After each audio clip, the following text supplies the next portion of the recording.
मित्रांनो, सध्या मार्केटमध्ये ट्रेंडमध्ये जर म्हणलं तर बिटलला जास्त मार्केट आहे. आता बघा, बिटल बोकड आहे आपला.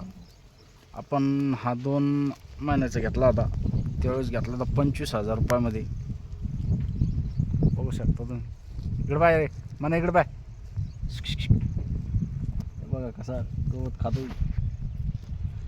25,000 रुपयात घेतला होता. आता सध्या याला 35,000 रुपयाला मागतायत. आणि बघा, हा आहे 4 महिन्याचा बोकड.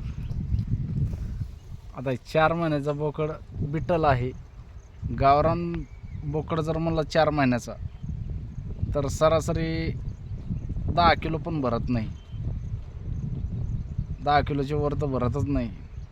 तर सध्या तुम्हाला सांगतो 25 किलोच्या पुढे. याचं वजन केलं नाही आपण तरी 25-30 किलो, 30 किलो तर असणार जी.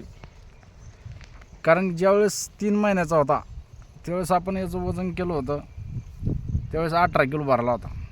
त्यावेळेस उन्हाळा असल्यामुळं टेम्परेचर होतं आणि थोडा खराब पण झाला होता. पण आता चांगल्यापैकी सुधारलेला आहे. बघू शकता कसा लंबालाच काय आहे. परत 1 नंबर क्वालिटी आहे. बिटल जातीचा आहे आणि खास करून हा कलर आपण मुद्दाम घेतलेला आहे. कारण की आपल्याला जे आपले काही मित्रमंडळ होते मुस्लिम बांधव, तर त्यांनी मुद्दाम हा कलर आपल्याला घ्यायचा सांगितला होता. त्याच्यामुळं आपण हा बोकड, ह्या कलरचा बोकड घेतलेला आहे. आणि खूप नंबर 1 क्वालिटीचं आहे बरं का. बघू शकता त्याची कानाची लेंथ आहे 17 इंच कान आहे. त्याच्यानंतर याचं नोस बघा, इकडे दाखव नाक. हे बघा नाकाचं नोस कसं आहे. 1 नंबर जबरदस्त बोकड आहे. कसं गवत खातो बघा. हे आपलं पाहुण्या गवत आहे त्यांच्यासाठी. ते शेळ्या खाऊ देत नाही आपल्या गावावरून, याला मारतात म्हणून आपण काय केलं, याला इकडं बाहेर आणलं.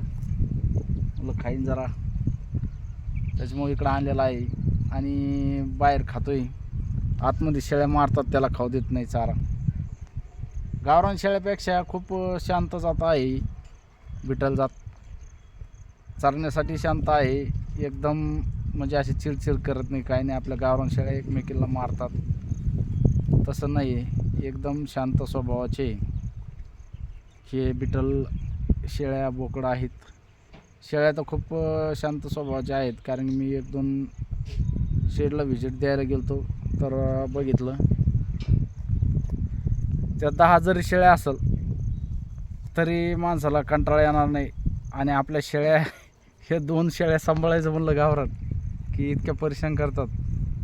खरंच त्या शेळ्या इतक्या शांत आहेत. चारा टाकला तर नासधूस करणार नाही, खायला पण व्यवस्थित. आता बोकडच बघा किती शांत स्वभावाचा आहे, घाण करणार नाही, काय नाही. तर मित्रांनो, आता सध्या या बोकड कुठपर्यंत जायला पाहिजे सांगा नक्कीच कमेंटमध्ये. आणि बोकड कसा आहे कमेंटमध्ये नक्की सांगा. व्हिडिओ आवडल्यास व्हिडिओला लाईक करा. चला थांबतो इथंच. धन्यवाद. जय जवान जय किसान, जय हिंद, जय महाराष्ट्र.